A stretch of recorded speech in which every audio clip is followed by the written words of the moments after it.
You're listening to Shout for Libraries in Edmonton on CJSR. We're a group of library students at the University of Alberta who are interested in raising awareness about topics such as censorship, freedom of expression, and social responsibility. My name's Jesse. And I'm Rachel, and we'll be your host for this half hour of library radio. Thanks for tuning in. Today, we're talking about the use of internet filters in libraries, as well as the broader topic of censorship. First up, we spoke with Allison Stewart, director at the Stony Plain Public Library, who talked to us about internet filters in the public library context. My name is Allison Stewart, and I am the director of library services at Stony Plain Public Library. So today we are talking about internet filters, and my understanding is you do not use them at your library system. Is that correct? That is correct. So Stony Plain Library does not use filters. Two reasons. One is philosophical and one is a practical reason. The philosophical one is that it kind of ties into what the purpose of a public library is. And the purpose of public libraries are to reduce barriers to knowledge and information. We are publicly funded entities. We are supposed to serve an entire community. Regardless of who you are, what you do, when you walk into a public library, you have the right to access. An internet filter is essentially a barrier to information. The Alberta Library Association's paper on intellectual freedom and internet filters doesn't mince words. It basically says it's censorship. And libraries and censorship have a problematic relationship. The practical issue is that they're really ineffective. My personal experience, I used to be in a high school library prior to working in public libraries. It was a Catholic high school, so it did have a filter on it. The kids generally managed to find their way around it using proxy servers. That was always an adventure, keeping tabs on them. I spent a lot of time unblocking legitimate sites for teachers who couldn't access the information they needed to actually teach the students because the filter was blocking out that type of information. So it kind of comes down to also this idea of what is the wrong information and what is the right information. Yeah, and my understanding with a lot of these filters is they don't always have overrides that administration can access. No. So that's super problematic. It is. So the way it was set up at our particular school was that I was able to override. But if I'm spending my time basically monitoring students who are working their way around the filters and unblocking teachers, there's a ridiculous amount of wasted time. Mm-hmm. So in terms of a public library where we are providing multiple different services to multiple different patrons, having to run back and forth and unblock a site for a patron is ridiculous. It's just a waste of time. And who's to say what's the right information and what's the wrong information? Like if even if you were able to access information with a filter on there, there's always that unknown. What are you not getting that is legitimate and useful to you because the internet filter has decided that it can't have it? The biggest issue can be things of a sexual nature, but if you type in sex and the internet filter is blocking off sex, it can block off questions about homosexuality, sexually transmitted diseases, sexually related cancers. People use library computers to look up all sorts of different things. We do have we have a time management software loaded on our computers. So there is a screen that pops up that is our internet use agreement, and the user has to click I agree before they can move forward and access anything else on it. It basically says that you won't use the library's computers to access pornography, online gambling, things like that. If you're looking at the balance of things, the access to internet is far more important than the small risk that people could be exposed to offensive materials. Absolutely. The Canadian government is moving to most of your forms that you need to do are online. The Alberta government, most of what you need to do is online. A lot of people come in because they live in a rural community and high-speed internet's a bit sketchy and they might not have access. And the only way they can apply for a job is online. So the ability to access high-speed internet in our modern society is literally at this point in time a matter of being able to be an employed person. and being able to function normally in our society. Right. And going off of that, so the whole idea of digital literacy, understanding how to navigate all the new technology and to be a savvy web user, when kids have filtered intranets, like, are they able to learn which websites are good, which websites are bad? Should we be teaching kids those skills, especially at a library? Is that our responsibility? My take on that is that is a wider educational issue for that public libraries are partners in. So when we have the opportunities to address information literacy, which for my understanding is just one of the broader aspects of digital literacy, because digital literacy isn't just about knowing how to use and how to access technology on your smartphone or on a computer.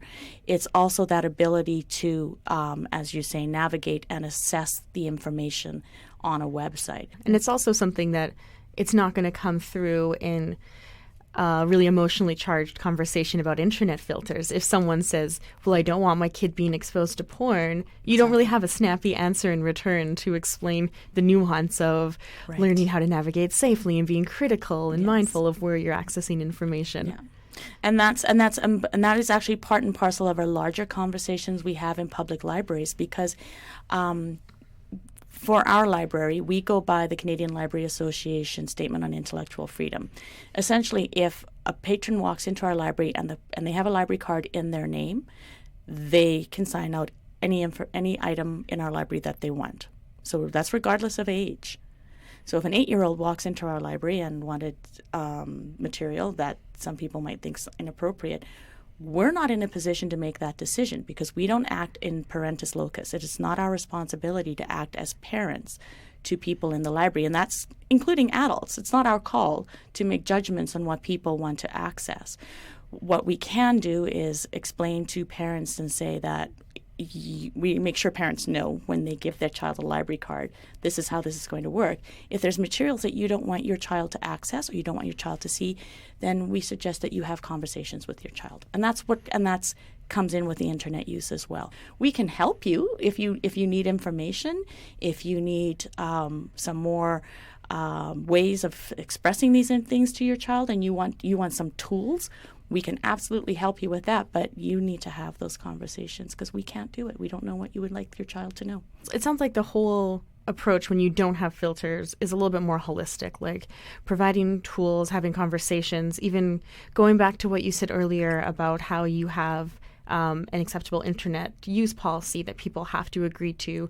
Not having internet filters makes it a bigger conversation, but a more productive one that's going to guide people to better internet use and to maybe even feel like they have more of a relationship with you. Would you say that's accurate? Like they're more part of the community? That's absolutely accurate. And again, that's the way public libraries fit into the community. That's one of the roles we play is we're there to help you access information. Well, great. Thank you so much, Allison. I really appreciate your time today. Well, thank you very much for asking me. I really enjoyed this. Thank you. That was Allison Stewart in conversation with Amanda, discussing internet filters in public libraries. If you're just tuning in, you're listening to Shout for Libraries on CJSR. Today we are talking about internet filters, a topic of great importance to librarians because of its close ties to censorship and freedom of speech. Let's take a listen to an interview with Dan Mirau, Library Director and Director of Learning Enhancement Projects at Concordia University, who will give us some insights into the issue of internet filters as it relates to the academic context.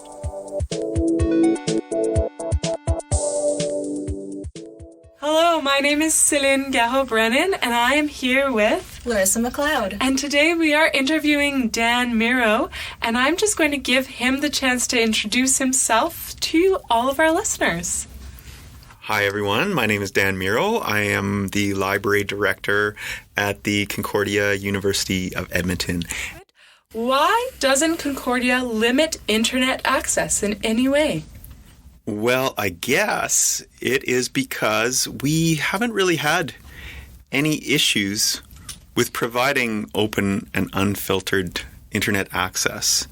So while Concordia does uphold high standards for intellectual academic freedom as articulated in its mission, and in a draft statement we've developed around academic freedom, Really, I think the real answer to your question is that we haven't had any issues, so there's been no need. Does this align with your personal views on access? And if you could speak a little to your personal views on what access is and means to you. Yes, this does align with my personal views. I think that's why I find it very rewarding to work at Concordia, because it does provide this open environment for healthy debate and academic discussion. This summer, the Dean of Students at the University of Chicago said that the school would not be supporting trigger warnings, which definitely sparked a debate in our field about censorship on school campuses. Do you have any thoughts on this? I suppose, I did have to kind of look into this, because when you mentioned the Dean of the University of Chicago, I hadn't read about that. But having read it, I guess in my mind, a university is a place where people will explore ideas together, and those ideas may not always be safe, because the world we live in isn't very safe. But the environment in which those ideas are explored should be safe. I think people debate what it means to provide a safe environment. I don't think safety means safety from ideas. I don't think it means safety from expressions of ideas. I think it's safety from harmful intent. And if I understand correctly, trigger warnings are kind of warnings that would be placed before an instructor were to show certain types of content in class. Right, right. I guess it doesn't make any sense to me, because if I'm on the instruction side, I have to imagine what a classroom filled with, say, 35, 70 students could potentially be offended by. And if I'm imagining that offense, then I'm thinking, I'm going to really stay away from introducing material which may need to be presented in class. And if I'm a student on this other side of the trigger warning, I'm looking at a trigger warning and I'm thinking like, what's my option now? I could be offended by this. I'm going to opt out. And I don't know, you get into this place where it's almost like everything needs to have a trigger warning or nothing has a trigger warning. And I think that instructors need to be sensitive, and they need to think about how they're presenting material. That is a responsibility they have. But they also can't second guess their impulse, because 99% of instructors are probably well-meaning, well-intentioned, and that isn't to say that students shouldn't have the right to voice their concerns about the way information is being presented or the information that's being presented. But that's the healthy debate. That's what the academy is for. Should students be protected from certain language that might have a harmful or intent behind them? I don't think that language in itself is harmful. I think it's the intention behind the language and how it is used. And so the same word could be used in the context of explaining a concept rather than targeting an individual or group with some sort of mean-spirited message. And so language itself seems somewhat neutral to me, though I think words can take on harmful connotations. And I think we're all aware as part of a community what those harmful connotations may be. And it's important to be sensitive around language, but I don't think avoiding specific words per se just is going to avoid any problems. What responsibility does a university have to protect students? Either protect them from offensive material, we've kind of talked about them, compared to the responsibility to give full access to information? I think that universities have a responsibility to provide safe environments in terms of physical safety. I think that there are probably ways of communicating that can be hurtful, harmful, violent, threatening, intimidating. And those forms of communication should be regulated on a campus. But I also think that in some ways those forms of behavior and speech are already regulated by Canadian law. And I don't know if the university has a real role or responsibility to further legislate behavior, speech, action, etc., at a more granular level. I think that students at a university predominantly, they're old enough to take it, right? And while instructors, I think, are sensitive and caring, and hopefully they're providing information and teaching with that view of, creating an independent thinker, and they don't want to paralyze people with fear or, traumatize them with, visual imagery or what have you that would prevent learning. They have to introduce those things. They have to make it slightly unsafe in order for learning to take place. While we were looking at this topic, we found it very tough to find any institutions that limit academic filters at all. Yeah. And so, have you ever encountered them? And what do you think is unique to the academic library setting? I have never encountered a post-secondary institution that uses some form of software to filter the internet. I've heard of network administrators shaping traffic based on content, but that has more to do with preserving bandwidth than it does avoiding people seeing or viewing or reading specific kinds of material.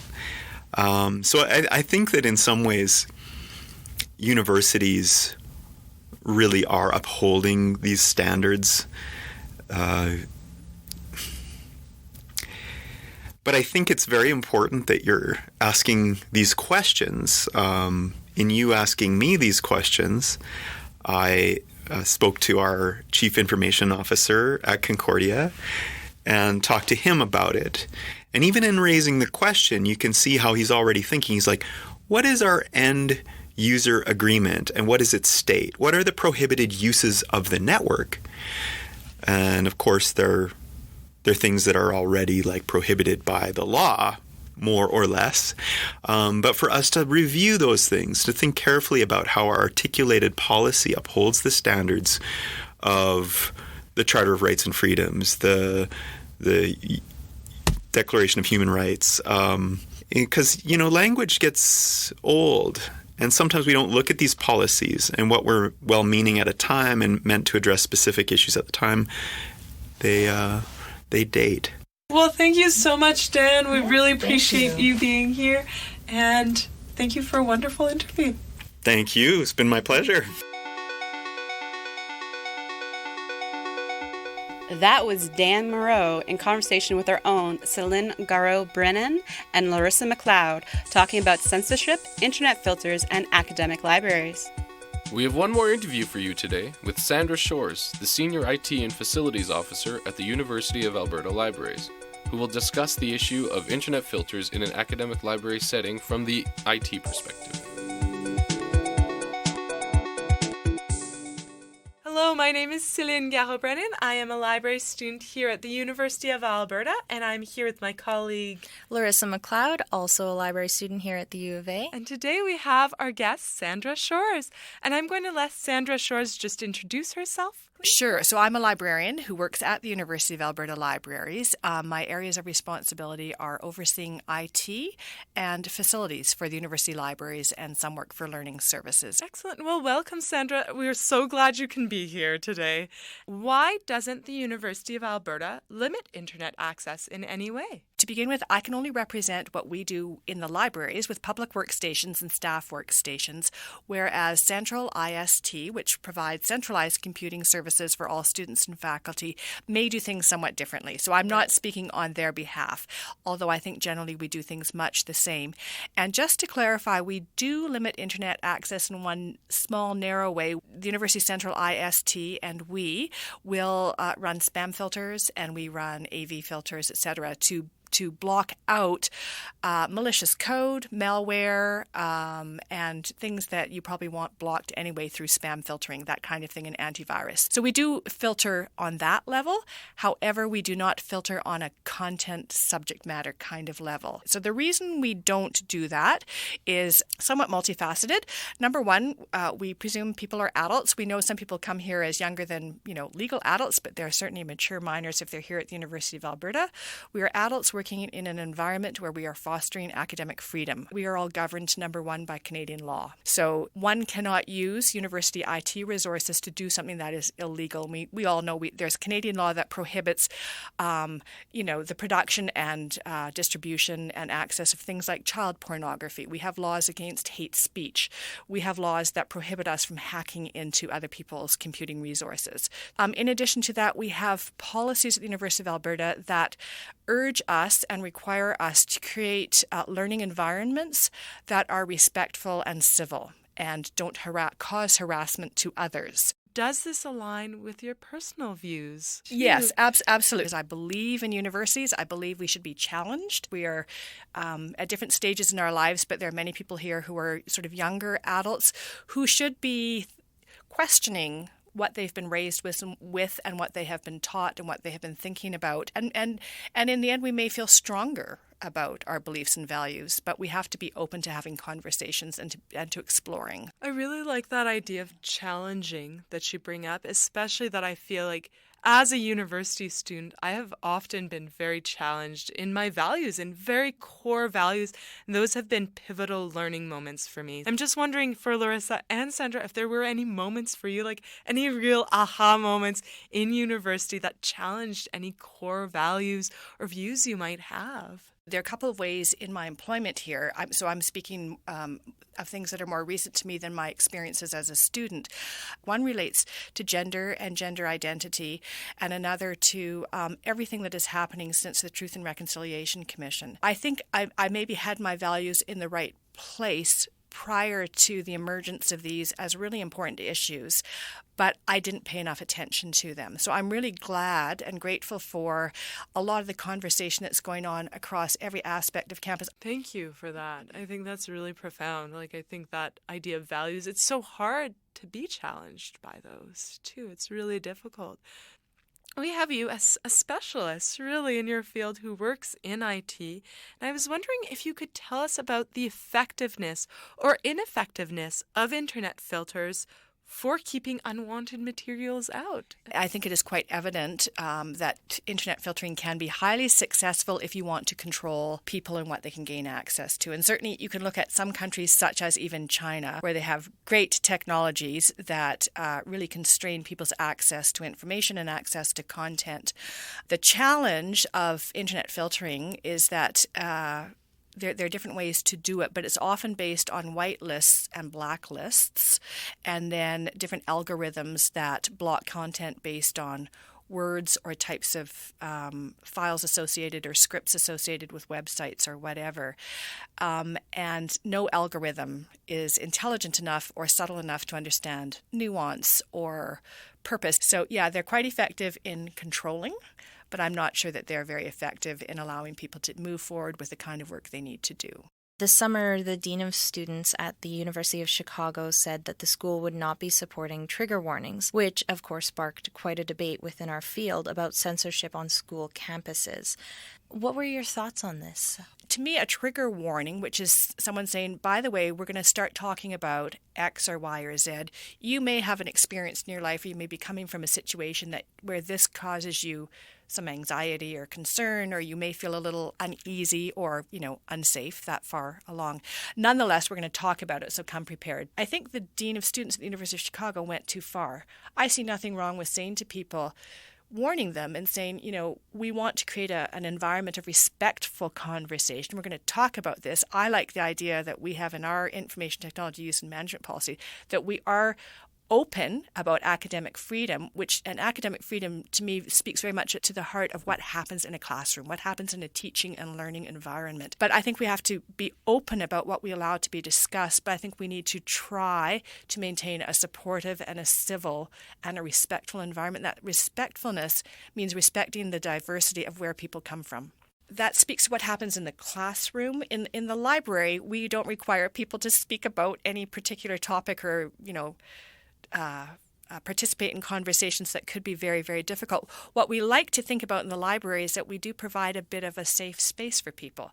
So if they want to take some friends from a class where things were tough, they could come to the library, they could book a group study room, they could be left by themselves there and to talk through it. Yeah, we've talked a lot about libraries as safe spaces, I think, and that's something we hear so often. Is there a role that libraries and internet filters should play in the protection of students from certain language? So my opinion is that no, libraries don't really have a role here. You know about Banned Book Week, yes. Right? I love Banned Book Week because I think we should pay attention to what people are being asked not to even know exists, right? And I'm not talking about elementary school or kindergarten or whatever, but at a university, if you are at a website and it offends you, well, go away from it, right? We're not going to filter that. You're an adult. So I don't see that the library should be trying to protect students or others from content or language. Is there anything else that you think is unique to internet filters in academic libraries versus public libraries or school libraries? Younger children who are less able maybe to discern or judge for themselves, maybe it just may be more beneficial for them to be directed towards sites that are great for the kind of work that they should be doing at that age. That's a personal opinion. I have never worked as a librarian with young people. I've always worked at the university level, so I don't have work experience that maybe will better inform me. So I could say I'm open to the idea that maybe there's a role for that kind of a tool in those settings. I wouldn't prejudge that, I guess. We just have one last question, which we ask all It's the our librarian interviewees. question. It's the librarian question. It definitely is. So, do you have anything you are reading right now or you've recently read? It can be related or not related to internet filters. Really doesn't matter. But, I have to confess, I love my job, and I have been doing more reading lately related specifically to my job on the facilities side because I've taken over that portfolio. But when I go home at night, I don't read. True confessions, hoping that my boss doesn't pick up on this too much. But I read. I'm a fiction reader. I like mystery, and I have just been reading Tana French's new book, which is The Trespasser. Well, thank you so much for being here, Sandra Shores. We've really, really enjoyed this time. Thank you for inviting me. Oh, you're welcome. That was Celine and Larissa talking with Sandra Shores about the issue of internet filters from an IT perspective. And that's it for today's show. Thanks to our guests, Allison, Dan, and Sandra, and to all of our contributors, including Bulat Nugmanov, who composed our theme music. We hope you enjoyed our exploration of the internet filters in libraries. Please check us out on Twitter at Shout for Libraries. That is Shout and the number 4 Libraries. And don't forget to like us on Facebook at, again, Shout for Libraries. This has been Jesse. And this is Rachel, and we have been your hosts for this half hour of Library Radio. We leave you now with My Right by Screeching Weasel from the album Boogada Boogada Boogada.